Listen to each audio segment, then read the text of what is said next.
ਅੰਤਿਕਾ ਜੋ ਪੁਸਤਕ ਆਪ ਦੇ ਇਸ ਵੇਲੇ ਹੱਥ ਵਿੱਚ ਹੈ, ਇਹ ਪਹਿਲੇ ਪਹਿਲ ਸੰਮਤ 429 ਗੁਰੂ ਨਾਨਕ ਸਾਲ ਭਾਦਰੋਂ 1898 ਈਸਵੀ ਵਿੱਚ ਛਪੀ ਸੀ। ਲਿਖੀ ਤਾਂ ਇਸ ਤੋਂ ਪਹਿਲਾਂ ਗਈ ਹੋਵੇਗੀ। ਇਸ ਦੇ ਲਿਖੇ ਜਾਣ ਦਾ ਆਧਾਰ ਇਹ ਗੀਤ ਹੈ ਜੋ ਤਦੋਂ ਵੀ ਇਸ ਵਿੱਚ ਛਪਿਆ ਸੀ। ਇਹ ਗੀਤ ਪੁਰਾਤਨ ਹੈ ਤੇ ਪੁਰਾਤਨ ਮਾਈਆਂ ਨੇ ਗਾਇਆ ਤੇ ਇਸ ਵਿੱਚ ਦਾ ਹਾਲ ਸੁੰਦਰੀ ਵਾਲਾ ਸੁਣਾਇਆ ਕਰਦੀਆਂ ਸਨ। ਉਹ ਗੀਤ ਇਹ ਹੈ: ਨਣਦ ਭਰਜਾਈ ਚੀਣਾ ਛੱਡਦੀਆਂ, ਫੌਜ ਮੁਗਲਾਂ ਦੀ ਚੜ੍ਹਿਆ, ਹਾਏ ਵੇ ਸਿਪਾਹੀ ਜਾਂਦਿਆ, ਘਰ ਨਹੀਂ ਸੀ ਰਾਂਝਾ, ਆਪਣੀ ਗੋਰੀ ਨੂੰ ਕੌਣ ਛੜਾ, ਹਾਏ ਵੇ। ਉੱਡੀ ਉੱਡੀ ਵੇ ਕਾਗ ਸੁਲੱਖਣੇ, ਕਹਿ ਮੇਰੇ ਬਾਪ ਨੂੰ, ਧੀ ਪਕੜੀ ਵੀ ਜਾ, ਹਾਏ ਵੇ। ਮੋਹਰਾਂ ਦਿਆਂ 1.5 ਲੱਖ ਰੁਪਏ ਦਿਆਂ 1,04,000, ਮਿੰਤ ਮੁਥਾਜੀ ਕਰਕੇ ਧੀ ਲਾਊਂਗਾ ਛੁੜਾ, ਹਾਏ ਵੇ। ਅੱਗ ਲਾਵਾਂ ਤੇਰੇ ਲੱਖਾਂ ਨੂੰ, ਮੋਹਰਾਂ ਜਲ ਜਾ, ਐਸੀ ਸੁੰਦਰ ਸੋਹਣੀ ਸਾਥੋਂ ਛੜੀਆ ਨਾ ਜਾ, ਹਾਏ ਵੇ। ਉੱਡੀ ਉੱਡੀ ਵੇ ਕਾਗ ਸੁਲੱਖਣੇ, ਮੇਰੇ ਵੀਰ ਕੋਲ ਜਾ, ਜਾ ਕਹੀਂ ਮੇਰੇ ਵੀਰ ਨੂੰ, ਭੈਣ ਪਕੜੀ ਵੀ ਜਾ, ਹਾਏ ਵੇ। ਮੋਤੀ ਦਿਆਂਗਾ 150, ਮੋਹਰਾਂ ਦਿਆਂ 1,04,000, ਹੱਥ ਜੋੜ ਕਰ ਬੇਨਤੀ, ਭੈਣ ਲਵਾਂਗਾ ਛੁੜਾ, ਹਾਏ ਵੇ। ਅੱਗ ਲਾਵਾਂ ਤੇਰੇ ਮੋਤੀਆਂ, ਮੋਹਰਾਂ ਜਲ ਜਾ, ਐਸੀ ਸੁੰਦਰ ਸੋਹਣੀ ਸਾਥੋਂ ਛੜੀਆ ਨਾ ਜਾ, ਹਾਏ ਵੇ। ਉੱਡੀ ਉੱਡੀ ਵੇ ਕਾਗ ਸੁਲੱਖਣੇ, ਮੇਰੇ ਕੰਤ ਕੋਲ ਜਾ, ਆਖੀ ਮੇਰੇ ਕੰਤ ਨੂੰ, ਨਾਰ ਪਕੜੀ ਵੀ ਜਾ, ਹਾਏ ਵੇ। ਹੀਰੇ ਦਿਆਂ 1 ਲੱਖ, ਲਾਲਾਂ 1,04,000, 2 ਘੜੀਆਂ ਦੀ ਬੇਨਤੀ, ਸੋਹਣੀ ਲਊਂ ਜਾ ਛੁੜਾ, ਹਾਏ ਵੇ। ਅੱਗ ਲਾਵਾਂ ਤੇਰੇ ਹੀਰਿਆਂ, ਲਾਲਾਂ ਜਲ ਜਾ, ਐਸੀ ਸੁੰਦਰ ਸੋਹਣੀ ਸਾਥੋਂ ਛੜੀਆ ਨਾ ਜਾ, ਹਾਏ ਵੇ। ਜਾ ਬਾਪ ਕਰ ਆਪਣੇ, ਰੱਖਾਂ ਤੇਰੜੀ ਲਾਜ, ਮੁਗਲਾਂ ਦਾ ਖਾਣਾ ਨਾ ਖਾਵਾਂ, ਮੈਂ ਖੜੀ ਜਲ ਜਾ, ਹਾਏ ਵੇ। ਜਾ ਵੀਰ ਕਰ ਆਪਣੇ, ਰੱਖਾਂ ਤੇਰੜੀ ਲਾਜ, ਮੁਗਲਾਂ ਦਾ ਪਾਣੀ ਨਾ ਪੀਵਾਂ, ਮੈਂ ਖੜੀ ਜਲ ਜਾ, ਹਾਏ ਵੇ। ਜਾ ਕੰਤ ਕਰ ਆਪਣੇ, ਰੱਖਾਂ ਤੇਰੜੀ ਲਾਜ, ਮੁਗਲਾਂ ਦੀ ਸੇਜੇ ਨਾ ਚੜ੍ਹਾਂ, ਮੈਂ ਖੜੀ ਜਲ ਜਾ, ਹਾਏ ਵੇ। ਬਾਪ ਹਮਾਰਾ ਡਿੱਗ ਪਿਆ, ਵੀਰ ਪਿਆ ਗਸ਼ ਖਾ, ਕੰਤ ਹਮਾਰਾ ਹੱਸ ਪਿਆ, ਕਰਸਾਂ ਹੋਰ ਵਿਆਹ, ਹਾਏ ਵੇ। ਮੁਗਲ ਗਿਆ ਸੀ ਪਾਣੀਏ, ਪਿੱਛੋਂ ਗੋਰੀ ਚਿਖਾ ਬਣਾ, ਸੜਨ ਲੱਗੀ ਸੀ ਭੈਣੜੀ, ਉੱਤੋਂ ਵੀਰ ਗਿਆ ਆ, ਹਾਏ ਵੇ ਸਿਪਾਹੀ ਜਾਂਦਿਆ। ਸੁੰਦਰੀ ਕਿਵੇਂ ਤੇ ਕਿਉਂ ਲਿਖੀ ਗਈ, ਅਸੀਂ ਇਹ ਸੁੰਦਰੀ ਕਰਤਾ ਜੀ ਦੇ ਆਪਣੇ ਵਾਕਾਂ ਵਿੱਚ ਹੀ ਦੱਸਦੇ ਹਾਂ। ਸੁੰਦਰੀ ਦੇ ਸਮਾਚਾਰ ਔਰ ਖਾਲਸੇ ਦੇ ਹੋਰ ਹਾਲਾਤ ਜੋ ਇਸ ਪੁਸਤਕ ਵਿੱਚ ਲਿਖੇ ਹਨ, ਅਸਾਂ ਪੰਥ ਪ੍ਰਕਾਸ਼, ਖਾਲਸਾ ਤਵਾਰੀਖ ਤੇ ਹੋਰ ਕਈ ਇਤਿਹਾਸਾਂ ਔਰ ਬ੍ਰਿਧ ਤੀਵੀਆਂ ਪੁਰਖਾਂ ਤੋਂ ਸੁਣ ਕੇ ਇਕੱਠੇ ਕਰਕੇ ਇੱਕ ਸ਼੍ਰੇਣੀ ਵਿੱਚ ਗੁੰਦ ਕੇ ਔਰ ਟੁੱਟੇ ਸਿਲਸਿਲਿਆਂ ਨੂੰ ਮਿਲਾ ਕੇ ਲਿਖੇ ਹਨ। ਇਸ ਪੁਸਤਕ ਦੇ ਲਿਖਣ ਤੋਂ ਸਾਡਾ ਤਾਤਪਰਜ ਇਹ ਹੈ ਕਿ ਪੁਰਾਣੇ ਸਮਾਚਾਰ ਪੜ੍ਹ ਸੁਣ ਕੇ ਸਿੱਖ ਲੋਕ ਆਪਣੇ ਧਰਮ ਵਿੱਚ ਪੱਕੇ ਹੋਣ, ਪਰਮੇਸ਼ਵਰ ਦੀ ਭਗਤੀ ਤੇ ਜਗਤ ਦੇ ਵਿਹਾਰ ਦੋਹਾਂ ਨੂੰ ਨਿਭਾਉਣ, ਕੁਰੀਤੀਆਂ ਦਾ ਤਿਆਗ ਹੋਵੇ, ਧਰਮ ਦਾ ਵਾਧਾ ਹੋਵੇ ਔਰ ਸਿੱਖਾਂ ਨੂੰ ਆਪਣੇ ਉੱਤਮ ਅਸੂਲ ਪਿਆਰੇ ਲੱਗਣ। ਆਪਣੇ ਵਿੱਚ ਜਥੇਬੰਦ ਹੋ ਕੇ ਸਿੰਘ ਦੂਜੀਆਂ ਕੌਮਾਂ ਨੂੰ ਇੱਕ ਰਸ ਜਾਣ ਕੇ ਕਿਸੇ ਨਾਲ ਅਤੀ ਵੈਰ ਤੇ ਕਿਸੇ ਨਾਲ ਅਤੀ ਮੋਹ ਨਾ ਕਰਨ, ਸਗੋਂ ਮਾਨਸ ਕੀ ਜਾਤ ਸਭੇ ਏਕੇ ਪਹਿਚਾਨ ਬੋ ਵਾਲੀ ਗੁਰੂ ਸਿੱਖਿਆ ਪਰ ਟੁਰ ਕੇ ਅਟਲ ਰਹਿਣ। ਸੁੰਦਰੀ ਛਪੀ ਨੂੰ ਅੱਜ 1933 ਈਸਵੀ ਵਿੱਚ 35 ਕੁ ਵਰਸ ਹੋ ਗਏ ਹਨ। ਪੁਸਤਕ ਦੀ ਇਹ ਅੰਕਤ ਜੋ ਅਸੀਂ ਇਸ ਵੇਲੇ ਪੜ੍ਹ ਰਹੇ ਹਾਂ, 1 ਜੂਨ 1933 ਵਿੱਚ ਲਿਖੀ ਗਈ ਸੀ। ਉਸ ਵਕਤ ਇਸ ਪੁਸਤਕ ਸੁੰਦਰੀ ਨੂੰ ਛਪਦਿਆਂ 35 ਬਰਸ ਹੀ ਹੋਏ ਸਨ। ਹੁਣ ਇਸ ਪੁਸਤਕ ਦੀ 46ਵੀਂ ਛਾਪ 2013 ਈਸਵੀ ਵਿੱਚ ਛਪ ਰਹੀ ਹੈ, ਯਾਨੀ ਪਿਛਲੇ 114 ਸਾਲਾਂ ਤੋਂ ਬਕਾਇਦਾ ਛਪ ਰਹੀ ਹੈ ਤੇ ਅੱਜ ਵੀ ਹਰਮਨ ਪਿਆਰੀ ਹੈ। ਉਸ ਸਮੇਂ ਦਾ ਹਾਲ ਜਦੋਂ ਲਿਖੀ ਗਈ ਸੀ, ਇਸ ਵੇਲੇ ਸਾਡੀਆਂ ਅੱਖਾਂ ਅੱਗੇ ਨਹੀਂ ਹਨ ਤੇ ਉਸ ਤੋਂ ਵੀ 25 ਕੁ ਵਰ੍ਹੇ ਪਹਿਲਾਂ ਸਿੱਖਾਂ ਦੀ ਹਾਲਤ ਬਹੁਤ ਦਰਦਨਾਕ ਸੀ। ਜਿਸ ਨੂੰ ਵੇਖ ਕੇ ਸਿੰਘ ਸਭਾ ਮੂਵਮੈਂਟ ਟੁਰੀ ਸੀ। ਇਸ ਸਮੇਂ ਪਰ ਇੱਕ ਸਰਸਰੀ ਨਜ਼ਰ ਪਾਇਆਂ ਸਾਨੂੰ ਪਤਾ ਲੱਗੇਗਾ ਕਿ ਇਹ ਪੋਥੀ ਕਿਸ ਸਮੇਂ ਲਿਖੀ ਗਈ ਸੀ ਅਤੇ ਇਸ ਦਾ ਕੀ ਫਲ ਹੋਇਆ। ਅਚਾਨਕ ਰਾਜ ਗੁਆਚਣ ਦੀ ਸੱਟ ਖਾ ਕੇ ਸਿੱਖ ਅਸਚਰਜ ਦਸ਼ਾ ਵਿੱਚ ਜਾ ਪਏ। ਤੇਜ ਘਟ ਗਿਆ ਸੀ ਤੇ ਅਨਮਤੀ ਪ੍ਰਭਾਵ ਪੂਰਾ ਛਾ ਗਿਆ ਸੀ।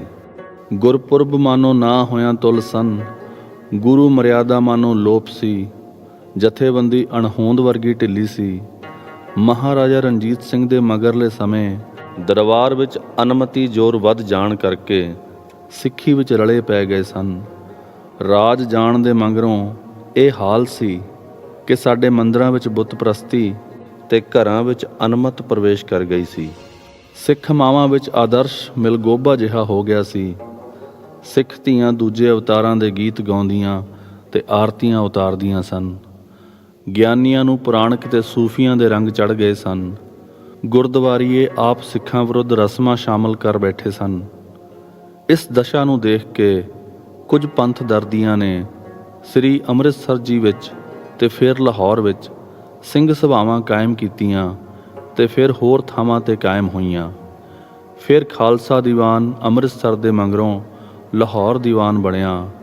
ਸਿੰਘ ਸਭਾਵਾਂ ਦਾ ਮੰਤਵ ਕੌਮ ਵਿੱਚ ਅਨਮਤੀ ਖਿਆਲਤ ਤੇ ਅਨਮਤੀ ਰੀਤਾਂ ਰਸਮਾਂ ਕੱਢ ਕੇ ਨਿਰੋਲ ਗੁਰਮਤ ਦੇ ਖਿਆਲਾਤ ਤੇ ਸਿੱਖ ਰਸਮਾਂ ਦਾ ਪ੍ਰਚਾਰ ਕਰਨਾ ਤੇ ਪੰਥ ਨੂੰ ਜਥੇਬੰਦ ਕਰਨਾ ਸੀ। ਪਰੰਤੂ ਮੁੱਢ ਵਿੱਚ ਸਿੰਘ ਸਭਾ ਤਹਿਰੀਕ ਦਾ ਬਾਹਰਲਾ ਜ਼ੋਰ ਅਨਮਤੀ ਰੀਤਾਂ ਕੱਢਣ, ਭਾਈਚਾਰਕ ਸੁਧਾਰ ਤੇ ਵਿਦਿਅਕ ਕੰਮਾਂ ਵੱਲ ਹੀ ਰਿਹਾ ਤੇ ਅਭਾਗਤਾ ਨਾਲ ਸਿੰਘ ਸਭਾ ਆਰੰਭ ਹੋਣ ਤੇ ਕੁਝ ਸਮੇਂ ਮਗਰੋਂ ਦੋ ਧੜੇ ਬਣ ਗਏ, ਜਿਸ ਕਰਕੇ ਜਥੇਬੰਦੀ ਦੇ ਕੰਮ ਨੂੰ ਭਾਰੀ ਸੱਟ ਵੱਜੀ। ਇਹ ਸਮਾਂ ਸੀ ਜਦੋਂ ਪੰਥ ਵਿੱਚ ਕੌਮੀ ਜੀਵਨ, ਜਥੇਬੰਦੀ, ਧਰਮ ਭਾਵ, ਬਾਣੀ ਤੇ ਨੇਮ ਅਤੇ ਸਤਿਗੁਰ ਦੇ ਚਰਨਾਂ ਦੇ ਪਿਆਰ ਦੀ ਰੌ ਪੈਦਾ ਕਰਨ ਦੀ ਭਾਰੀ ਲੋੜ ਸੀ ਤੇ ਜ਼ਰੂਰੀ ਸੀ ਕਿ ਪੁਰਾਤਨ ਸਿੱਖ ਇਤਿਹਾਸ, ਖਾਲਸੇ ਦੇ ਅਸਲੀ ਪੰਥਕ ਜੀਵਨ ਦੇ ਕਾਰਨਾਮੇ ਕੌਮ ਅੱਗੇ ਰੱਖੇ ਜਾਣ।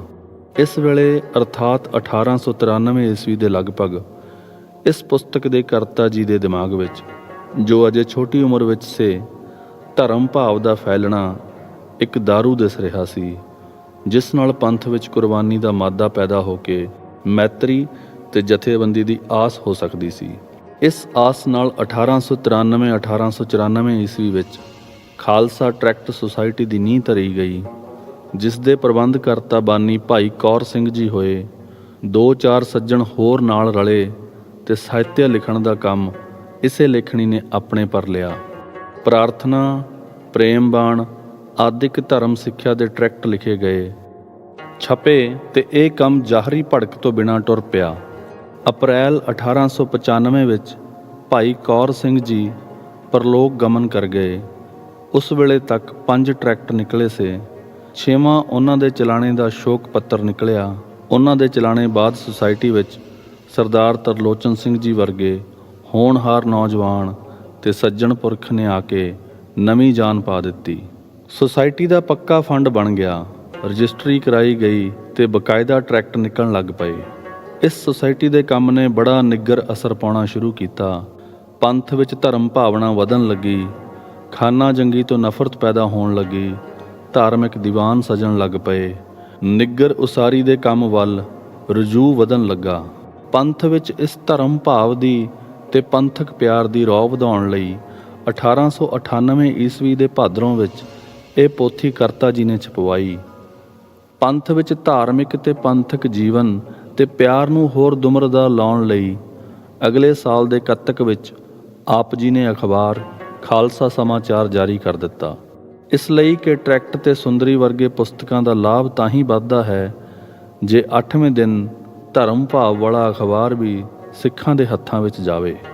ਇਸ ਤੋਂ ਥੋੜ੍ਹੇ ਚਿਰ ਬਾਅਦ ਪ੍ਰਸਿੱਧ ਲੇਖਕ ਤੇ ਪੰਥਕ ਸੇਵਕ ਭਾਈ ਦਿੱਤ ਸਿੰਘ ਜੀ ਗਿਆਨੀ ਪਰਲੋਕ ਚੱਲ ਬਸੇ ਤੇ ਕੌਮ ਵਿੱਚ ਜੀਵਨ ਭਰਨ ਦਾ ਵਿਸ਼ੇਸ਼ ਕੰਮ ਸੁੱਤੇ ਹੀ ਖਾਲਸਾ ਸਮਾਚਾਰ ਦੇ ਸਿਰ ਪਿਆ। ਮਾਲੂਮ ਹੁੰਦਾ ਹੈ ਕਿ ਸੁੰਦਰੀ ਲਿਖਣ ਦਾ ਪ੍ਰਯੋਜਨ ਕੋਈ ਸਾਹਿਤਕ ਨੁਕਤੇ ਤੋਂ ਦਿਲਚਸਪੀ ਲਈ ਇੱਕ ਨਾਵਲ ਲਿਖਣ ਦਾ ਨਹੀਂ ਸੀ, ਜੋ ਪਾਠਕਾਂ ਨੂੰ ਘੜੀ ਦੋ ਘੜੀ ਦੇ ਬਹਿਲਾਵੇ ਦਾ ਕੰਮ ਦੇਵੇ, ਤੇ ਨਾ ਛਾਣ ਪੁਣ ਕੇ ਨਿਰਾ ਇਤਿਹਾਸ ਲਿਖਣ ਦਾ ਸੀ। ਇਤਿਹਾਸਕ ਨੁਕਤੇ ਤੋਂ ਇਤਿਹਾਸ ਦਾ ਖਾਕਾ ਯਾਨੀ ਆਊਟਲਾਈਨ ਜਿਹਾ ਖਿੱਚ ਕੇ ਜੋ ਉਸ ਵੇਲੇ ਦੀਆਂ ਆਸਾਨੀ ਨਾਲ ਦਸਤਯਾਬ ਚੀਜ਼ਾਂ ਤੋਂ ਲਿਆ ਜਾਵੇ ਤੇ ਸੀਨੇ ਬਸੀਨੇ ਆਈਆਂ ਰਵਾਇਤਾਂ ਤੇ ਉੱਪਰਲੇ ਗੀਤ ਵਾਲੀ ਕਥਾ ਮਿਲ ਕੇ ਇੱਕ ਸ਼ੈ ਬਣੇ, ਜਿਸ ਨਾਲ ਜਿਸ ਸਮੇਂ ਸਿੱਖਾਂ ਨੇ ਕਿ ਦਿਲ ਹਿਲਾ ਦੇਣ ਵਾਲੀਆਂ ਕੁਰਬਾਨੀਆਂ ਕੀਤੀਆਂ ਹਨ, ਉਸ ਸਮੇਂ ਅੱਖਾਂ ਅੱਗੇ ਆ ਜਾਣ ਉਦੋਂ ਦੇ ਹਾਕਮਾਂ ਦੇ ਜ਼ੁਲਮ, ਪਰਜਾ ਦੀ ਦੁਖੀ ਦਸ਼ਾ, ਸਿੱਖਾਂ ਦੇ ਕਾਰਨਾਮੇ ਤੇ ਸਿੱਖਾਂ ਦੀਆਂ ਆਪਾਵਾਰ ਕੁਰਬਾਨੀਆਂ ਦਿਸ ਪੈਣ ਤੇ ਉਦੋਂ ਦੇ ਸਿੱਖ ਕਰੈਕਟਰ ਤੇ ਖਾਲਸੇ ਦੇ ਪੰਥਕ ਜੀਵਨ ਦਾ ਫੋਟੋ ਸਾਹਮਣੇ ਖਿੱਚਿਆ ਜਾਵੇ ਤੇ ਇਸ ਦੇ ਅਸਰ ਨਾਲ ਸਿੱਖ ਮਰਦ ਇਸਤਰੀਆਂ ਵਿੱਚ ਕੌਮ ਦੇ ਜੀਵਨ ਦੀ ਮੱਧ ਪੈ ਗਈ ਰੌ ਮੁੜ ਰੁਮ ਕੁੱਠੇ। ਜਥੇਬੰਦੀ ਜਿਸ ਦੀ ਨੀਂਹ ਸਿੰਘ ਸਭਾ ਦੇ ਮੇਲ ਵਿੱਚ ਰੱਖੀ ਗਈ ਸੀ, ਸਿਰੇ ਚੜ੍ਹੇ। ਗੁਰਪੁਰਬ ਜੋ ਕੌਮ ਦੀ ਇੱਕ ਜਾਨ ਹਨ, ਕੌਮ ਵਿੱਚ ਮੁੜ ਆ ਜਾਣ। ਗੁਰਮਰਿਆਦਾ ਸਿੱਖਾਂ ਦਾ ਅਮਲ ਹੋ ਜਾਵੇ ਤੇ ਪੰਥਕ ਦਿਲ ਧਾਪ ਸੁਰਜੀਤ ਹੋ ਕੇ ਅਰੋਗ ਵੱਜਣ ਲੱਗ ਪਵੇ। ਸੋ ਸੁੰਦਰੀ ਉਸ ਸਮੇਂ ਲਿਖੀ ਗਈ ਸੀ ਜਦੋਂ ਕਿ ਪੰਥ ਆਪਣੀ ਅਵੇਸਲੀ ਨੀਂਦ ਤੋਂ ਜਗਾਇਆ ਜਾ ਰਿਹਾ ਸੀ ਤੇ ਇਸ ਜਾਗ ਰਹੇ ਸ਼ੇਰ ਵਿੱਚ ਇਸ ਦੇ ਪੁਰਾਤਨ ਬਾਹੂਬਲ ਪਰਾਕਰਮ, ਧਰਮ ਪਵਿੱਤਰਤਾ ਤੇ ਉੱਚੇ ਆਦਰਸ਼ ਨੂੰ ਸੁਰਜੀਤ ਕਰਨ ਦੀ ਲੋੜ ਸੀ ਤਾਂ ਕਿ ਖਾਲਸਾ ਜੋ ਇੱਕ ਆਦਰਸ਼ ਇਨਸਾਨ ਸਤਿਗੁਰ ਨੇ ਬਣਾਇਆ ਸੀ, ਆਪਣੀ ਅਟੱਲਤਾ ਵਿੱਚ ਕਾਇਮ ਰਹੇ ਤੇ ਇਸ ਦੀ ਸੇਵਾ ਨਾਲ ਜਗਤ ਸੁਖੀ ਹੋਵੇ। ਸੁੰਦਰੀ ਵਿੱਚ ਆਏ ਹਾਲਾਤ ਦੱਸ ਚੁੱਕੇ ਹਾਂ ਕਿ ਕਿਵੇਂ ਸੰਕਲਿਤ ਹੋਏ ਹਨ। ਸੁੰਦਰੀ ਅਜੇ ਛਪੀ ਨਹੀਂ ਸੀ ਕਿ ਭਾਈ ਸਾਹਿਬ ਤਖਤ ਸਿੰਘ ਜੀ ਨੇ ਕਰਤਾ ਤੋਂ ਖਰੜਾ ਲਿਜਾ ਕੇ ਸਰਦਾਰ ਚੰਦਾ ਸਿੰਘ ਜੀ ਵਕੀਲ ਫਿਰੋਜ਼ਪੁਰ ਨੂੰ ਸੁਣਾਈ। ਉਹਨਾਂ ਦੇ ਘਰ ਕੋਈ ਟਹਿਲਣ ਸੁਣ ਰਹੀ ਸੀ। ਤਰਬਕ ਕੇ ਬੋਲੀ, ਸਰਦਾਰ ਜੀ, ਜੋ ਕਥਾ ਤੁਸੀਂ ਪੜ੍ਹ ਰਹੇ ਹੋ, ਇਸ ਦਾ ਤਾਂ ਇੱਕ ਪੁਰਾਣਾ ਗੀਤ ਮੇਰੇ ਯਾਦ ਹੈ। ਉਹ ਗੀਤ ਸਰਦਾਰ ਜੀ ਦੇ ਕਹਿਣ 'ਤੇ ਉਸਨੇ ਸੁਣਾਇਆ, ਜੋ ਪਿੱਛੇ ਦਿੱਤਾ ਗੀਤ ਹੀ ਸੀ। ਹੋਰ ਹਾਲਾਤ ਜੋ ਲਿਖਤੀ ਇਤਿਹਾਸਾਂ ਵਿੱਚੋਂ ਹਨ, ਉਹਨਾਂ ਦੇ ਥੌ ਪਤੇ ਜਿੰਨੇ ਕੁ ਹੋ ਸਕੇ ਕਰਤਾ ਜੀ ਨੇ ਇਸ ਵੇਰੀ ਲਾ ਦਿੱਤੇ ਹਨ। ਐਸੇ ਹਾਲਾਤ ਕਿ ਜਿਨ੍ਹਾਂ ਨੂੰ ਪੜ੍ਹ ਕੇ ਲੋਕੀ ਅਚਰਜ ਹੋ ਜਾਂਦੇ ਹਨ ਕਿ ਦਿਨ ਦਿਹਾੜੇ ਹਾਕਮ ਜਨਾਨੀਆਂ ਖੱਸ ਲੈਂਦੇ ਸਨ ਤੇ ਖਾਲਸਾ ਕਿਵੇਂ ਬੌੜ ਸਕਦਾ ਸੀ, ਸ਼ੱਕ ਦੀ ਨਜ਼ਰ ਨਾਲ ਦੇਖੇ ਜਾ ਸਕਦੇ ਹਨ। ਪਰ ਐਸੀਆਂ ਘਟਨਾਵਾਂ ਬਹੁਤ ਹੋ ਵਰਤੀਆਂ ਹਨ, ਸੀਨੇ ਬਸੀਨੇ ਰਹਿ ਕੇ ਰੁਲ ਗਈਆਂ ਜਾਂ ਗੀਤਾਂ ਦੇ ਬੁੱਢੇ ਹੋ ਜਾਣ ਨਾਲ ਵਿਸਰ ਗਈਆਂ। ਪਰ ਲਿਖਤੀ ਇਤਿਹਾਸ ਵਿੱਚ ਵੀ ਘੱਟ ਤੋਂ ਘੱਟ 5-7 ਇਸ ਤਰ੍ਹਾਂ ਦੇ ਵਾਕੇ ਆਏ ਹਨ। ਯਥਾ ਊੜਾ ਸਾਹਿਬ ਸ੍ਰੀ ਗੁਰੂ ਗੋਬਿੰਦ ਸਿੰਘ ਜੀ ਨੇ ਆਪ ਇੱਕ ਬ੍ਰਾਹਮਣ ਦੀ ਪੁਕਾਰ 'ਤੇ ਆਪਣੇ ਸਾਹਿਬਜ਼ਾਦੇ ਅਜੀਤ ਸਿੰਘ ਦੇ ਮਾਤਹਿਤ 100 ਕੁ ਜਵਾਨ ਦੇ ਕੇ ਹੁਸ਼ਿਆਰਪੁਰ ਦੇ ਲਾਗੇ ਬੱਸੀ ਦੇ ਹਾਕਮ ਤੋਂ ਲੜਕੀ ਛੁਡਾਉਣ ਲਈ ਘੱਲਿਆ, ਜੋ ਜਾ ਕੇ ਬ੍ਰਾਹਮਣੀ ਛੁਡਾ ਕੇ ਲੈ ਆਏ ਤੇ ਗੁਰੂ ਜੀ ਨੇ ਬ੍ਰਾਹਮਣ ਨੂੰ ਬ੍ਰਾਹਮਣੀ ਦੇ ਕੇ ਠੰਡ ਵਰਤਾਈ। ਗੁਰਪ੍ਰਕਾਸ਼ ਸੂਰਤ ਰੁੱਤ 5 ਅੱਸੂ 33-34 ਸਫਾ। ਆੜਾ ਖੁਡਾਲੇ ਸਰਸੇ ਦੇ ਹਾਕਮ ਦੀ ਕੈਦ ਵਿੱਚੋਂ ਇੱਕ ਲੜਕੀ ਦੇ ਬਾਪ ਨੂੰ 10ਵੇਂ ਗੁਰੂ ਜੀ ਨੇ ਆਪ ਛੁਡਾਇਆ, ਜਿਸ ਨੂੰ ਹਾਕਮ ਨੇ ਲੜਕੀ ਨਾ ਦੇਣ ਪਿੱਛੇ ਕੈਦ ਪਾ ਛੱਡਿਆ ਸੀ ਤੇ ਲੜਕੀ ਸੰਗਤ ਨੇ ਲੁਕਾ ਰੱਖੀ ਸੀ। ਈੜੀ ਲੋਹਾਰੀ ਜਲਾਲਾਬਾਦ ਜੋ ਦਿੱਲੀ ਲਾਗੇ ਹੈ ਵਿੱਚ ਪੰਥ ਨੇ ਬਾਬਾ ਬਘੇਲ ਸਿੰਘ ਦੇ ਸਮੇਂ ਪੰਜਾਬ ਤੋਂ ਤੰਗ ਆ ਕੇ ਇੱਕ ਬ੍ਰਾਹਮਣ ਦੀ ਲੜਕੀ ਜੋ ਹਾਕਮ ਮੱਲੋ ਮੱਲੀ ਖੋਹ ਕੇ ਲੈ ਗਿਆ ਸੀ, ਭਾਰੀ ਜੰਗ ਕਰਕੇ ਛੁਡਾਈ। ਜਦੋਂ ਲੜਕੀ ਦੇ ਸਹੁਰਿਆਂ ਨੂੰ ਕਿਹਾ ਗਿਆ ਕਿ ਕਾਕੀ ਨੂੰ ਲੈ ਜਾਓ ਤਾਂ ਉਹਨਾਂ ਨੇ ਨਾ ਕੀਤੀ ਕਿ ਇਹ ਧਰਮਹੀਨ ਹੋ ਗਈ ਹੈ, ਅਸੀਂ ਨਹੀਂ ਇਸ ਦੇ ਨਾਲ ਵਰਤ ਸਕਦੇ। ਤਦ ਖਾਲਸੇ ਨੇ ਕਿਹਾ ਕਿ ਹੁਣ ਇਹ ਪੰਥ ਦੀ ਲੜਕੀ ਹੈ, ਜੋ ਇਸ ਨਾਲ ਵਰਤਣੋਂ ਨਾ ਕਰੇਗਾ ਉਸ ਨੂੰ ਦੰਭ ਦਿੱਤਾ ਜਾਏਗਾ। ਤਦੋਂ ਕਾਕੀ ਨੇ ਪ੍ਰਸ਼ਾਦ ਪਕਾਇਆ ਤੇ ਸਾਰੇ ਸਾਕਾਂ ਤੇ ਬਰਾਦਰੀ ਨੇ ਖਾਧਾ। ਉਸ ਵੇਲੇ ਖਾਲਸੇ ਦੇ ਜਥੇ ਵਿੱਚੋਂ ਹਰ ਸਿੰਘ ਨੇ ਯਥਾ ਸਖਤ ਮਾਇਆ ਬੀਬੀ ਨੂੰ ਦਾਜ ਵਜੋਂ ਦਾਨ ਦਿੱਤੀ ਤੇ ਸੱਚਮੁੱਚ ਦੀ ਧੀ ਬਣਾ ਕੇ ਸਹੁਰੀਂ ਟੋਰਿਆ। ਹਵਾਲਾ ਸਰਦਾਰ ਕਰਮ ਸਿੰਘ ਹਿਸਟੋਰੀਅਨ। ਸੱਸਾ ਕਸੂਰ ਏਡਾ ਬਲੀ ਟਿਕਾਣਾ ਸੀ ਕਿ ਨਾਦਰ ਨੇ ਦਿੱਲੀ ਲੁੱਟੀ, ਦਿੱਲੀ ਤੱਕ ਦੇਸ਼ ਵੈਰਾਨ ਕੀਤਾ, ਪਰ ਕਸੂਰ ਤੇ ਹੱਲਾ ਕਰਨ ਦਾ ਹੌਸਲਾ ਨਹੀਂ ਪਿਆ। ਅਬਦਾਲੀ ਮਥੁਰਾ ਤੱਕ ਤਲਵਾਰ ਮਾਰਦਾ ਤੇ ਲੁੱਟਦਾ ਗਿਆ ਪਰ ਕਸੂਰ ਵੰਨੇ ਉਸਨੇ ਵੀ ਨਹੀਂ ਸੀ ਤੱਕਿਆ। ਉਸ ਕਸੂਰ ਦੇ ਇੱਕ ਹਾਕਮ ਨੇ ਹਿੰਦੂ ਲੜਕੀ ਜਬਰੀ ਖੋਹ ਲਈ ਤੇ ਉਹ ਹਿੰਦੂ ਅਕਾਲ ਬੁੰਗੇ ਪੰਥ ਅੱਗੇ ਪਿੱਟਿਆ ਕਿ ਮੇਰੀ ਮਦਦ ਕਰੋ, ਨਹੀਂ ਤਾਂ ਮੈਂ ਮਰਦਾ ਹਾਂ। ਸਰਦਾਰ ਹਰੀ ਸਿੰਘ ਭੰਗੀ ਮਿਸਲ ਦਾ ਵੱਡਾ ਅਣਖ ਖਾ ਕੇ 5000 ਜਵਾਨ ਨਾਲ ਮਰਨਾ ਮਾਰਨਾ ਬਿਦ ਕੇ ਅਰਦਾਸਾ ਸੋਧ ਕੇ ਟੁਰ ਪਿਆ। ਪੰਥ ਹੈਰਾਨ ਸੀ ਕਿ ਕਸੂਰ ਕਿਵੇਂ 5000 ਨਾਲ ਫਤਿਹ ਹੋ ਜਾਸੀ, ਪਰ ਪੰਥ ਪਿਆਰੇ ਇਹ ਕਦ ਝੱਲ ਸਕਦੇ ਸਨ ਕਿ ਇੱਕ ਭਰਾ ਜਾ ਕੇ ਸ਼ਹੀਦ ਹੋ ਜਾਵੇ ਤੇ ਬਾਕੀ ਦੇ ਤੱਕਦੇ ਰਹਿਣ। ਸਾਰੇ ਖਾਲਸੇ ਦੇ ਦਲ ਖਬਰ ਸੁਣ ਕੇ ਭਰਾ ਦੇ ਮਗਰ ਟੁਰ ਪਏ। ਕਸੂਰ ਅੱਪੜ ਦੇ ਤਾਈਂ 40000 ਖਾਲਸਾ ਹੋ ਗਿਆ। ਦੇਖੋ, ਇਤਿਹਾਸ ਲਿਖਦਾ ਹੈ ਕਿ ਇੱਕ ਬ੍ਰਾਹਮਣ ਲੜਕੀ ਛੁਡਾਉਣ ਵਾਸਤੇ 40000 ਸਿੰਘ ਪੰਜਾਬ ਦੇ ਮਜ਼ਬੂਤ ਤੋਂ ਮਜ਼ਬੂਤ ਸ਼ਹਿਰ ਤੇ ਜਾ ਪਿਆ। ਜਾਨ ਤੋੜ ਲੜਾਈ ਕਰਕੇ ਲੜਕੀ ਛੁਡਾਈ ਤੇ ਬ੍ਰਾਹਮਣ ਦੇ ਹਵਾਲੇ ਕੀਤੀ। ਹਵਾਲਾ ਪੰਥ ਪ੍ਰਕਾਸ਼। ਹਾਹਾ। ਗੋਕਲ ਚੰਦ ਨਰੰਗ ਜੀ ਆਪਣੇ ਸਿੱਖੋਂ ਕੇ परिवर्तन ਵਿੱਚ ਲਿਖਦੇ ਹਨ, उस जस्सा सिंह रामगढ़िए ने हिसार को लूटा और वहाँ से वो 2 लड़कियों को बचा के लाया जिनको के वहाँ का हाकम ज़बरदस्ती भगा के ले गया था। पन्ना 256। अहमद शाह अब्दाली जद हिंद नूं लुट के मुड़िया, हिंदू इस्त्रियां ते मर्द गुलाम करके लै गया। एक तो वधीक वारियां ऐसियां हन कि खालसा मगरे मगर गया कि दाव पा के हिंदू इस्त्रियां छुड़ा लियाउंदा रहा। पंथ दे जथेदार सरदार जस्सा सिंह आलूवालीए जो कपूरथला रियासत दे मुੱਢ करता होए हन, उन्हां दी एक इस तरह की मर्दानगी गोकल चंद नरंग जी ने अपने सिखों के परिवर्तन विच लिखी है ते दस्सिया है कि सरदार जी ने अहमद शाह पासों हिंदू इस्त्रियां छुड़ा के आंदियां ते पासों खर्च दे के आपो अपने घरीं पहुँचाया। हवाला सिखों का परिवर्तन पन्ना 253। इसे तरह हाकम प्रजा दी की दुर्दशा कर रहे सन जिस दी तस्वीर सुंदरी विच है। जे लिखती इतिहासां विच ਲੱਭੀਏ ਤਾਂ ਇਉਂ ਦੇ ਹਾਲ ਲੱਭਦੇ ਹਨ। ਊੜਾ। ਕਪੂਰੀ ਦਾ ਕੁਦਮੁਦੀਨ ਖਾਂ ਆਪਣੇ ਸ਼ਹਿਰ ਤੇ ਇਲਾਕੇ ਦੀ ਕਿਸੇ ਸੁੰਦਰ ਇਸਤਰੀ ਦਾ ਸੱਤ ਭੰਗ ਕੀਤੇ ਬਿਨਾਂ ਨਹੀਂ ਸੀ ਰਹਿੰਦਾ। ਜਿਸ ਪਰ ਬੰਦੇ ਨੇ ਬਨੂੜ ਜਿੱਤਣ ਵੇਲੇ ਹੱਲਾ ਬੋਲਿਆ ਸੀ।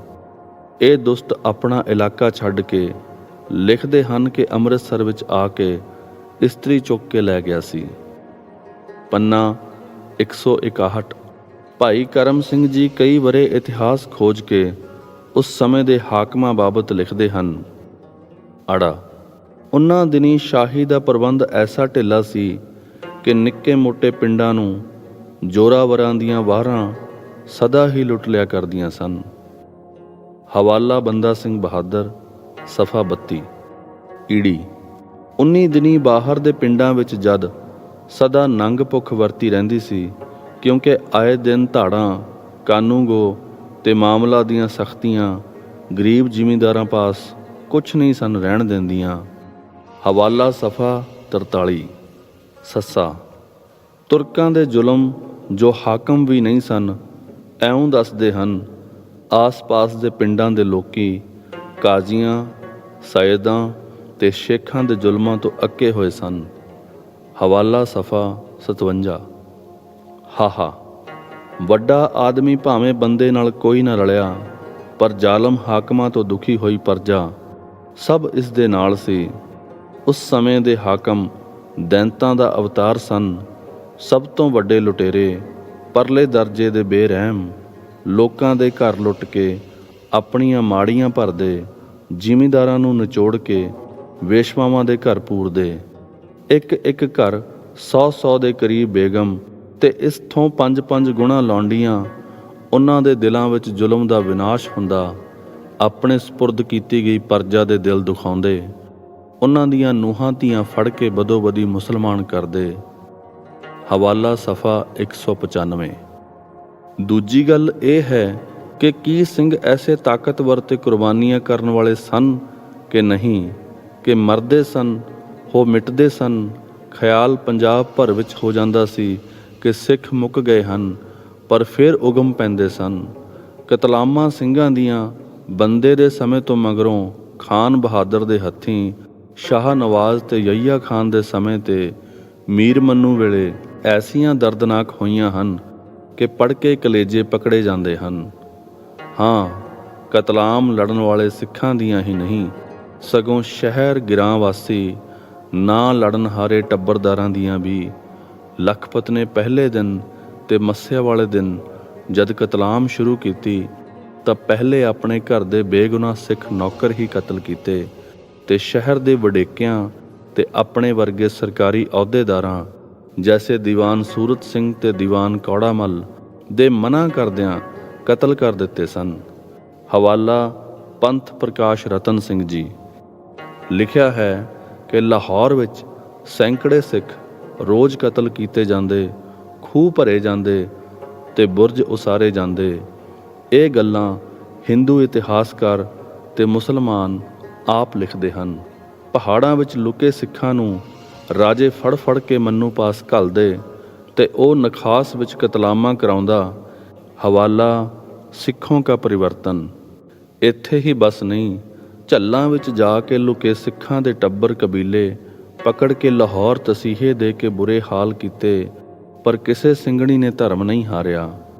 ਹਵਾਲਾ ਪੰਥ ਪ੍ਰਕਾਸ਼ ਰਤਨ ਸਿੰਘ ਜੀ।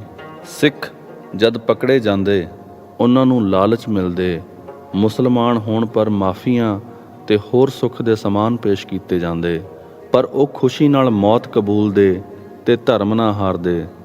ਸਿੱਖੀ ਕੇਸਾਂ ਸਵਾਸਾਂ ਨਾਲ ਨਿਭਾਉਂਦੇ। ਬੰਦੇ ਦੇ ਨਾਲ ਫੜੇ ਗਏ ਇੱਕ ਨੌਜਵਾਨ ਸਿੱਖ ਦੀ ਮਾਂ ਫਰਖਸ਼ੀਅਰ ਪਾਤਸ਼ਾਹ ਤੋਂ ਪੁੱਤ ਵਾਸਤੇ ਮਾਫੀ ਲੈ ਕੇ ਆਈ ਕਿ ਮੇਰਾ ਪੁੱਤ ਸਿੱਖ ਨਹੀਂ, ਪਾਤਸ਼ਾਹ ਨੇ ਮਾਫ ਕਰ ਦਿੱਤਾ ਹੈ। ਪਰ ਉਸ ਬੱਚੇ ਨੇ ਮਾਂ ਦੀ ਗੱਲ ਨਾ ਮੰਨੀ, ਸਿੱਖੀ ਤੇ ਕਾਇਮ ਰਿਹਾ ਤੇ ਹੱਸ ਹੱਸ ਕੇ ਦਿੱਲੀ ਕਤਲ ਹੋਇਆ। ਇਹ ਗੱਲ ਖਫੀ ਖਾਂ ਮੁਸਲਮਾਨ ਮੁਅਰਖ ਆਪਣੀ ਅੱਖੀਂ ਡਿੱਠੀ ਗੱਲ ਲਿਖਦਾ ਹੈ।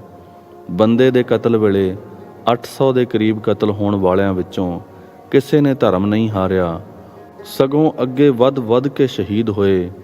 ਹਵਾਲਾ ਸੈਰੂਲ ਮੁਤਾਖਰੀਨ। ਚੌਥੀ ਗੱਲ ਇਹ ਹੈ ਕਿ ਸਿੱਖਾਂ ਦਾ ਆਚਰਣ ਬਾਹੂਬਲ, ਸੁਜਾਤ ਤੇ ਸੂਰਬੀਰਤਾ ਤੇ ਅਸੂਲਾਂ ਦੀ ਸੋਝੀ ਤੇ ਪਾਲਣਾ, ਇਹ ਗੱਲਾਂ ਹੈਸਨ ਕਿ ਨਹੀਂ, ਇਸ ਲਈ ਲਿਖਤੀ ਸਬੂਤ ਅਸੀਂ ਮੁਸਲਮਾਨ ਮੁਅਰਖਾਂ ਦੀ ਕਲਮ ਦੇ ਹੀ ਨਮੂਨੇ ਮਾਤਰ ਦਿੰਦੇ ਹਾਂ। ਗੁਲਾਮ ਅਲੀ ਖਾਂ ਆਪਣੇ ਇਤਿਹਾਸ ਅਮਾਦ ਸਾਦਤ ਵਿੱਚ ਲਿਖਦਾ ਹੈ, ਦੁਰਾਨੀ ਦੀ ਫੌਜ ਤੋਂ ਬਿਨਾਂ ਕਿਸੇ ਦੀ ਫੌਜ ਸਿੱਖਾਂ ਦਾ ਟਾਕਰਾ ਨਹੀਂ ਕਰ ਸਕਦੀ। ਇਸ ਕਰਕੇ ਵਿੱਚ ਅਜਿਹੇ ਰਿਸ਼ਟ-ਪੁਸ਼ਟ ਸ਼ੇਰ ਵਰਗੇ ਜਵਾਨ ਹਨ, ਜੇ ਉਹ ਵਲਾਇਤੀ ਭਾਵ ਕਾਬਲੀ ਘੋੜੇ ਨੂੰ ਲੱਤ ਮਾਰਨ ਤਾਂ ਨਿਸ਼ਚਾ ਹੈ ਕਿ ਘੋੜਾ ਉਸੇ ਵੇਲੇ ਮਰ ਜਾਏ। ਪਰ ਇਹਨਾਂ ਦੀ ਬੰਦੂਕ 900 ਕਦਮਾਂ ਤੱਕ ਆਦਮੀ ਤੇ ਮਾਰ ਕਰਦੀ ਹੈ ਤੇ ਹਰ ਇੱਕ ਸਿੱਖ ਘੋੜ ਸਵਾਰ ਹੋ ਕੇ 100 ਕੋਹਾਂ ਤੱਕ ਪੈਂਡਾ ਕਰ ਸਕਦਾ ਹੈ।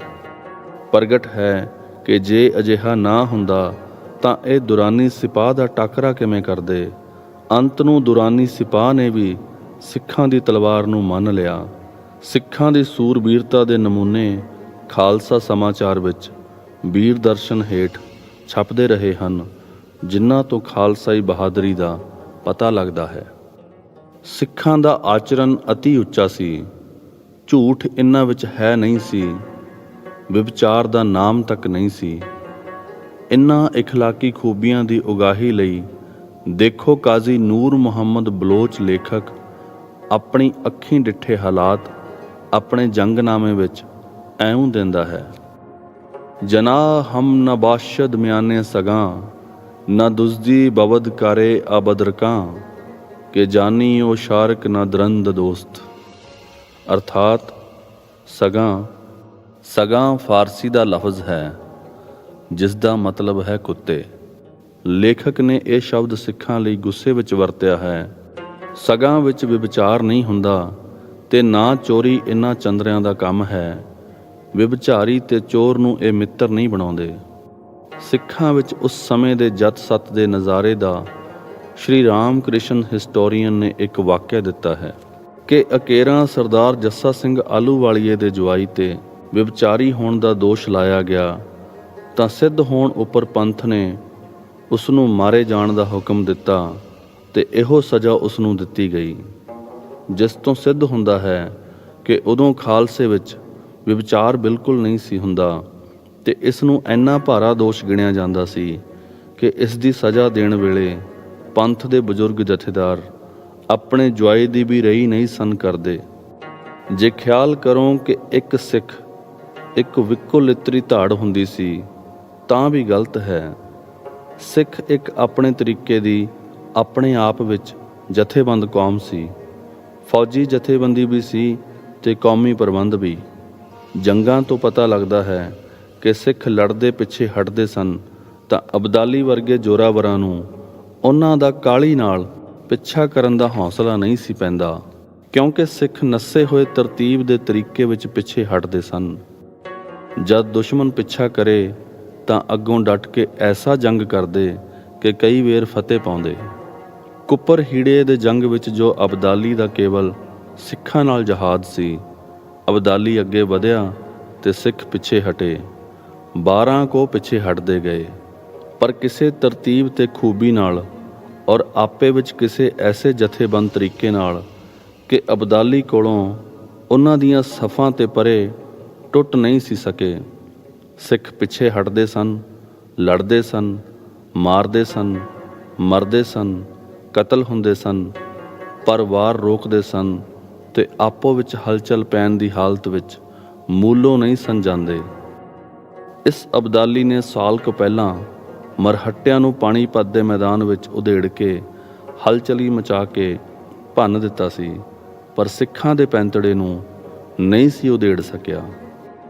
ਇਹ ਮਾਮੂਲੀ ਜੰਗ ਨਹੀਂ ਸੀ, ਇਸ ਵਿੱਚ 20,000 ਜਾਂ 30,000 ਸਿੰਘ ਸ਼ਹੀਦ ਹੋਏ ਤੇ ਇਸ ਤੋਂ ਵੱਧ ਪਠਾਨ ਲੜਦੇ ਹੋਏ ਮਰੇ ਸਨ। ਐਸੇ ਭਿਆਨਕ ਜੰਗ ਵਿੱਚ ਪਿੱਛੇ ਹਟਣਾ ਪਰ ਸੰਗਠਿਤ ਰਹਿਣਾ ਉਹਨਾਂ ਦੀ ਫੌਜੀ ਜਥੇਬੰਦੀ ਦੀ ਅਦੁੱਤੀ ਮਿਸਾਲ ਹੈ। ਫਿਰ ਜਿਸ ਦਿਨ ਇਤਨਾ ਘੱਲੂਘਾਰਾ ਵਰਤਿਆ, ਇੱਕ ਸਿੰਘ ਸ਼ਾਮਾਂ ਵੇਲੇ ਮੁਰਦਿਆਂ ਨਾਲ ਮੀਲਾਂ ਭਰੇ ਮੈਦਾਨ ਵਿੱਚ ਖੜਾ ਕਹਿ ਰਿਹਾ ਸੀ, ਖਾਲਸੇ ਵਿੱਚ ਜੋ ਖੋਟ ਸੀ ਉਹ ਜਾਂਦੀ ਰਹੀ ਹੈ, ਹੁਣ ਤੱਤ ਖਾਲਸਾ ਰਹਿ ਗਿਆ ਹੈ। ਇਹ ਹੈ ਸੀ ਚੜ੍ਹਦੀਆਂ ਕਲਾਂ ਦਾ ਅੰਦਾਜ਼ਾ ਸਿੱਖਾਂ ਦੇ ਐਤਨੇ ਕਰੜੇ ਨੁਕਸਾਨ ਝੱਲਣ ਵੇਲੇ। ਹੁਣ ਵੇਖੋ ਪ੍ਰਬੰਧਕ ਜਥੇਬੰਦੀ ਵੱਲ। ਜਦੋਂ ਪ੍ਰਬੰਧ ਦੇ ਸਮੇਂ ਹੁੰਦੇ ਤਾਂ ਅਕਾਲ ਬੁੰਗੇ ਇਕੱਠੇ ਹੁੰਦੇ, ਉਹਨਾਂ ਦੇ ਸਮਾਗਮ ਦਾ ਨਾਮ ਗੁਰਮਤਾ ਹੁੰਦਾ ਸੀ। ਉਸ ਦਾ ਹਾਲ ਮੈਲਕਮ ਨੇ ਇਉਂ ਦਿੱਤਾ ਹੈ। ਹਵਾਲਾ ਮੈਲਕਮ ਸਕੈਚ ਆਫ ਦਾ ਸਿੱਖਸ, ਪੰਨਾ ਨੰਬਰ 120 ਤੋਂ 23 ਵਿੱਚ ਇਉਂ ਲਿਖਦਾ ਹੈ, ਜਿਸ ਵੇਲੇ ਸਰਦਾਰ ਇਸ ਗੰਭੀਰ ਕੰਮ ਲਈ ਇਕੱਠੇ ਹੁੰਦੇ ਸਨ ਤਾਂ ਸਮਝਿਆ ਜਾਂਦਾ ਸੀ ਕਿ ਸਾਰੇ ਨਿੱਜ ਦੇ ਤੇ ਸਖਤੀ ਝਗੜਿਆਂ ਦਾ ਅੰਤ ਹੋ ਗਿਆ ਹੈ ਤੇ ਸਾਰੇ ਆਦਮੀਆਂ ਨੇ ਆਪਣੇ ਜਾਤੀ ਤੇ ਸ਼ਖਸੀ ਭਾਵਾਂ ਨੂੰ ਪੰਥਕ ਭਲਾਈ ਦੀ ਜਗਦੇਵੀ ਤੋਂ ਕੁਰਬਾਨ ਕਰ ਦਿੱਤਾ ਹੈ ਤੇ ਸ਼ੁੱਧ ਦੇਸ਼ ਭਗਤੀ ਦੇ ਭਾਵਾਂ ਤੋਂ ਪ੍ਰੇਰਿਤ ਹੋ ਆਪਣੇ ਧਰਮ ਤੇ ਰਾਜ੍ਯ ਲਈ ਇਕੱਠੇ ਹੋ ਇਹ ਕਿਸੇ ਗੱਲ ਨੂੰ ਧਿਆਨ ਵਿੱਚ ਨਹੀਂ ਲਿਆਉਂਦੇ। ਜਦ ਸਰਦਾਰ ਲੋਕ ਤਥਾ ਆਗੂ ਬੈਠ ਜਾਂਦੇ ਹਨ ਤਦ ਆਦਿ ਗ੍ਰੰਥ ਉਹਨਾਂ ਦੇ ਸਾਹਮਣੇ ਰੱਖੇ ਜਾਂਦੇ ਹਨ। ਪਵਿੱਤਰ ਗ੍ਰੰਥ ਦੇ ਸਾਹਮਣੇ ਸਾਰੇ ਮੱਥਾ ਟੇਕਦੇ ਹਨ ਤੇ ਵਾਹਿਗੁਰੂ ਜੀ ਕਾ ਖਾਲਸਾ ਆਦਿਕ ਵਾਕ ਉਚਾਰਦੇ ਹਨ। ਇਸ ਤੋਂ ਪਿੱਛੋਂ ਸਾਰੇ ਸੱਜਣ ਖੜੇ ਹੋ ਜਾਂਦੇ ਹਨ, ਜਦ ਕਿ ਅਕਾਲੀ ਉੱਚੀ ਆਵਾਜ਼ ਨਾਲ ਅਰਦਾਸਾ ਕਰਦੇ ਹਨ। ਅਰਦਾਸੇ ਪਿੱਛੋਂ ਪ੍ਰਤੀਨਿਧ ਆਪੋ ਆਪਣੀ ਥਾਂ ਤੇ ਬੈਠ ਜਾਂਦੇ ਹਨ ਤੇ ਕੜਾਹ ਪ੍ਰਸ਼ਾਦ ਵੰਡੇ ਜਾਣ ਤੇ ਛਕ ਲੈਂਦੇ ਹਨ, ਜਿਸ ਦਾ ਅਰਥ ਇਹ ਹੁੰਦਾ ਹੈ ਕਿ ਉਹਨਾਂ ਸਾਰਿਆਂ ਵਿੱਚ ਇੱਕ ਮਹਾਨ ਕੰਮ ਲਈ ਪੂਰਨ ਏਕਾ ਹੈ। ਫਿਰ ਅਕਾਲੀ ਉੱਚੀ ਆਵਾਜ਼ ਨਾਲ ਕਹਿੰਦੇ ਹਨ ਕਿ ਸਰਦਾਰੋ ਇਹ ਗੁਰਮਤਾ ਹੈ। ਫਿਰ ਸਰਦਾਰ ਆਪੋ ਵਿੱਚ ਨੇੜੇ ਨੇੜੇ ਹੋ ਕੇ ਕਹਿੰਦੇ ਹਨ, ਪਵਿੱਤਰ ਗੁਰੂ ਗ੍ਰੰਥ ਸਾਹਿਬ ਜੀ ਦੀ ਅਸੀਂ ਹਜ਼ੂਰੀ ਵਿੱਚ ਹਾਂ, ਆਓ ਅਸੀਂ ਆਪਣੇ ਇਸ ਧਰਮ ਗ੍ਰੰਥ ਦੀ ਸ਼ਪਥ ਲਈਏ ਕਿ ਅਸੀਂ ਆਪੋ ਵਿੱਚ ਸਾਰੇ ਝਗੜਿਆਂ ਨੂੰ ਭੁੱਲ ਕੇ ਇੱਕ ਮਤ ਹੋ ਕੇ ਕੰਮ ਕਰਾਂਗੇ। ਸਾਰੇ ਦੁਆਸ਼ਾਂ ਨੂੰ ਭੁੱਲਣ ਵਿੱਚ ਧਾਰਮਿਕ ਭਾਵ ਜਾਂ ਉਗਰ ਦੇਸ਼ ਭਗਤੀ ਦੇ ਇਸ ਸਮੇਂ ਤੋਂ ਲਾਭ ਉਠਾਇਆ ਜਾਂਦਾ ਹੈ ਫਿਰ ਉਹ ਆਪੋ ਆਪਣੇ ਟਿਕਾਣੇ 'ਤੇ ਵਿਚਾਰ ਕਰਦੇ ਹਨ। ਫਿਰ ਉਸ ਨੂੰ ਦੂਰ ਕਰਨ ਦੇ ਸਰਵੋਤਮ ਉਪਾਅ ਸੋਚਦੇ ਹਨ। ਇਸ ਤੋਂ ਦਿਸ ਰਿਹਾ ਹੈ ਕਿ ਸਿੱਖ ਜਥੇਬੰਦ ਸਨ। ਜਥੇਬੰਦੀ ਉਹਨਾਂ ਦੀ ਪੱਛਮੀ ਢੰਗ ਦੀ ਨਹੀਂ ਸੀ, ਪਰ ਆਪਣੇ ਢੰਗ ਦੀ ਸੀ। ਪਰ ਕੰਮ ਦੀ ਪੂਰੀ ਜਥੇਬੰਦੀ ਵਿੱਚ ਉਹ ਕੌਮੀ ਲੋੜ ਮੁੱਖ ਰੱਖਦੇ ਸਨ। ਆਪਾ ਭੁੱਲਦੇ ਸਨ ਤੇ ਆਪਾ ਵਾਰਦੇ ਸਨ। ਗੁਰਮਤਿ ਵੇਲੇ ਈਰਖਾ, ਦੁਐਸ਼ ਤੇ ਵਿਰੋਧ ਕੋਈ ਨਹੀਂ ਸਨ ਆਉਣ ਦਿੰਦੇ। ਇਸ ਕਰਕੇ ਮੁੱਕ ਕੇ ਫੇਰ ਅਮੁੱਕ ਹੋ ਜਾਂਦੇ ਸਨ। ਜਦ ਖਾਲਸੇ ਮੱਲਾਂ ਮਾਰੀਆਂ ਤਾਂ ਇੱਕ ਦੂਜੇ ਦਾ ਸਤਿਕਾਰ ਮੁੱਖ ਰੱਖਦੇ ਸਨ। ਸਰਹੰਦ ਦੀ ਲੜਾਈ ਬਾਬਤ ਕਨਿੰਗਮ ਸਾਹਿਬ ਲਿਖਦੇ ਹਨ, ਉਸ ਸਮੇਂ ਦੀਆਂ ਕਹਾਣੀਆਂ ਸੁਣ ਕੇ ਹੁਣ ਵੀ ਉਹ ਸਮਾਂ ਅੱਖਾਂ ਅੱਗੇ ਆ ਜਾਂਦਾ ਹੈ ਕਿ ਇਸ ਜਿੱਤ ਦੇ ਮਗਰੋਂ ਸਿੱਖ ਕਿਸ ਤਰ੍ਹਾਂ ਇਲਾਕੇ ਵਿੱਚ ਝਟਪਟ ਫੈਲ ਗਏ ਤੇ ਕਿਸ ਤਰ੍ਹਾਂ ਹਰ ਇੱਕ ਸਵਾਰ ਰਾਤ ਦਿਨ ਘੋੜਾ ਦੌੜਾਉਂਦਾ ਪਿੰਡ ਫਿਰਿਆ ਤੇ ਇਹ ਨਿਸ਼ਾਨ ਦੇਣ ਲਈ ਕਿ ਇਹ ਥਾਵਾਂ ਉਸ ਦੀ ਮਲਕੀਅਤ ਹੋ ਗਈਆਂ ਹਨ। ਕਿਸੇ ਵਿੱਚ ਆਪਣੀ ਪੇਟੀ, ਤਲਵਾਰ ਦਾ ਮਿਆਨ, ਕਿਸੇ ਵਿੱਚ ਆਪਣੇ ਸਰੀਰ ਦੇ ਕੱਪੜੇ ਤੇ ਲੜਾਈ ਦੇ ਹਥਿਆਰ ਸੁੱਟਦਾ ਗਿਆ। ਇੱਥੋਂ ਤੱਕ ਕਿ ਨੰਗਾ ਹੋ ਗਿਆ, ਉਹਦੇ ਕੋਲ ਅਗਲੇ ਪਿੰਡ ਨਿਸ਼ਾਨੀ ਵਜੋਂ ਰੱਖਣ ਲਈ ਕੁਝ ਵੀ ਬਾਕੀ ਨਾ ਰਿਹਾ। ਇਸ ਗੱਲ ਨੂੰ ਮੁਫਤੀ ਅਲਾਉਦੀਨ ਨੇ ਵੀ ਲਿਖਿਆ ਹੈ ਤੇ ਇਸੇ ਤਰ੍ਹਾਂ ਵੰਡ ਵਿੱਚ ਆਏ ਕੁਝ ਪਿੰਡਾਂ ਦੇ ਨਾਮ ਪਤੇ ਵੀ ਦਿੱਤੇ ਹਨ। ਮੈਨਦਾਬ ਦੇ ਇਲਾਕੇ ਵਿੱਚ ਜੋ ਸਰਦਾਰੀਆਂ ਕਾਇਮ ਹੋਈਆਂ ਤੇ ਇਲਾਕਿਆਂ ਦੀ ਵੰਡ ਹੋਈ, ਉਹ ਇਸੇ ਤਰ੍ਹਾਂ ਸੀ। ਇਸ ਤਰ੍ਹਾਂ ਲਿਖਿਆ ਹੈ ਕਿ ਸਰਦਾਰ ਜੱਸਾ ਸਿੰਘ ਜੀ ਆਪਣੇ ਪਾਸ ਹੀ ਦਫ਼ਤਰ ਰੱਖਦੇ ਹੁੰਦੇ ਸਨ ਤੇ ਜੇ ਕੋਈ ਗਿਰਾਂ, ਜਗ੍ਹਾ, ਟਿਕਾਣਾ, ਕੋਈ ਜਥੇਦਾਰ ਫਤਿਹ ਕਰਦਾ, ਆਪ ਪਾਸ ਆ ਕੇ ਲਿਖਾ ਦਿੰਦਾ ਤੇ ਉਹ ਉਸ ਦਾ ਮਾਲਕ ਹੋ ਜਾਂਦਾ। ਆਪੇ ਵਿੱਚ ਕੋਈ ਵਿਖਾਂਦ ਨਾ ਉੱਠਦਾ। ਇਤਿਹਾਸਿਕ ਵਿਚਾਰ ਤੋਂ ਵੱਖਰੇ ਜੋ ਆਰਟ ਹੁਨਰ ਦੇ ਨੁਕਤੇ ਤੋਂ ਇਸ ਪੋਥੀ ਬਾਬਤ ਵਿਚਾਰੀਏ ਤਾਂ ਇਹ ਰੀਅਲਿਸਟਿਕ, ਅਸਲ ਸਮਾਚਾਰ ਦੱਸਣ ਵਾਲੀ ਤੇ ਆਈਡੀਅਲਿਸਟਿਕ, ਆਦਰਸ਼ ਦੱਸਣ ਵਾਲੀ ਚੀਜ਼ ਹੈ, ਜਿਸ ਵਿੱਚ ਉਸ ਵੇਲੇ ਦੇ ਅਮਲੀ ਪੰਥਕ ਜੀਵਨ ਦਾ ਤੇ ਇਤਿਹਾਸਿਕ ਨੁਕਤੇ ਤੋਂ ਉਸ ਵੇਲੇ ਦੇ ਸਮਿਆਂ ਦਾ ਦਰੁਸਤ ਅਸਲੀ ਨਕਸ਼ਾ ਅੰਕਿਤ ਹੈ।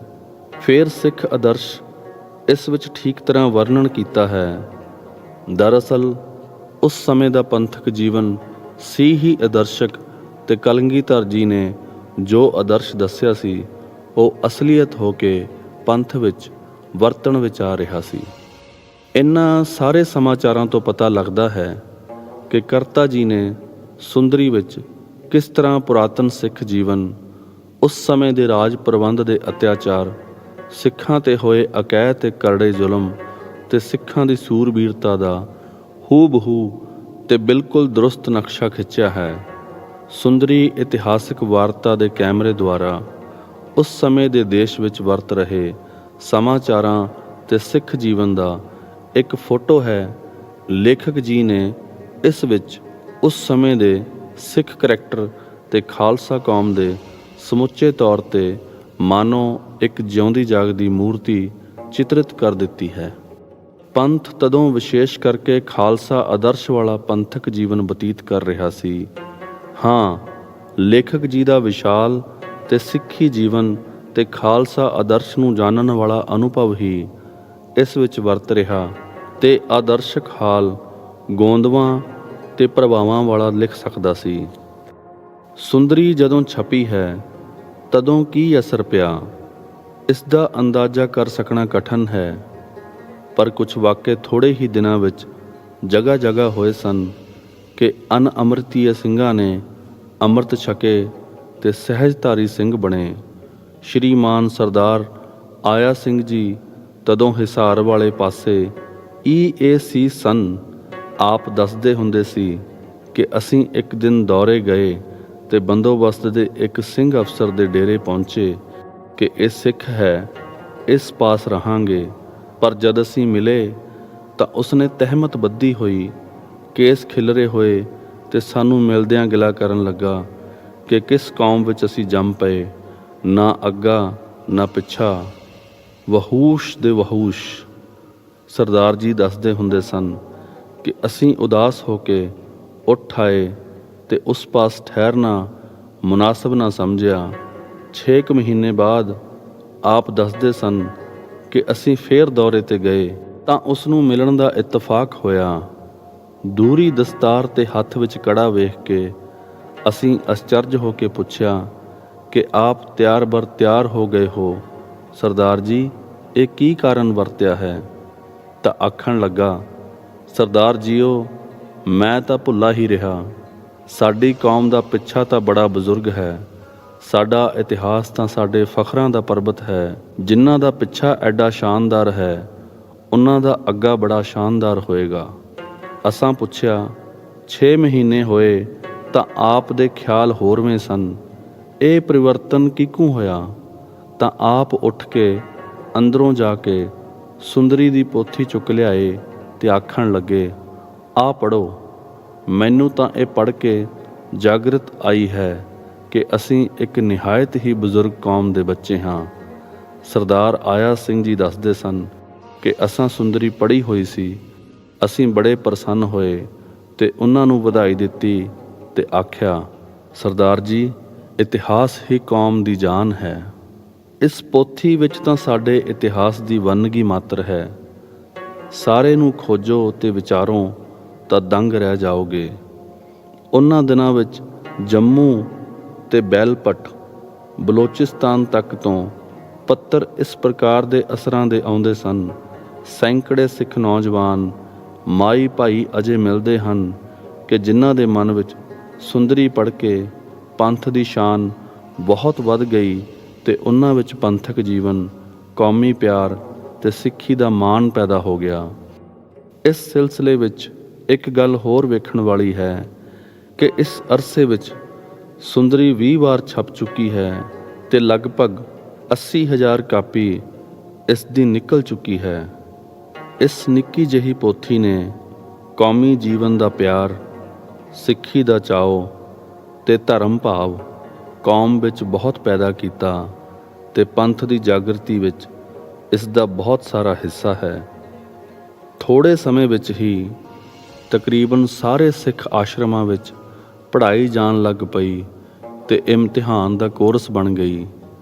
ਦੂਜੇ ਪਾਸੇ ਉਸ ਸਮੇਂ ਦੇ ਕੁਝ ਖਾਸ ਕਰਕੇ ਤੇ ਹੁਣ ਵੀ ਬਹੁਤ ਸਾਰੇ ਉਪਦੇਸ਼ਕ ਤੇ ਪ੍ਰਚਾਰਕ ਸੁੰਦਰੀ ਵਿੱਚੋਂ ਪੜ੍ਹੇ ਸਮਾਚਾਰ ਸੁਣਾਉਂਦੇ ਹੁੰਦੇ ਸਨ ਤੇ ਸੁਣਾਉਂਦੇ ਹਨ। ਐਉਂ ਇਸ ਨਿੱਕੀ ਜਿਹੀ ਪੋਥੀ ਨੇ ਕੀ ਪੜ੍ਹੇ ਹੋਏ ਤੇ ਕੀ ਅਨਪੜ੍ਹ ਅਨੰਤ ਸਿੰਘਾਂ ਵਿੱਚ ਧਰਮ ਦੀ ਰੌ ਚਲਾਈ ਸੀ। ਤਾਰੀਖ 1 ਜੂਨ 1933। ਲਿਖਤਮ Maan Singh BA LLB advocate high court Lahore.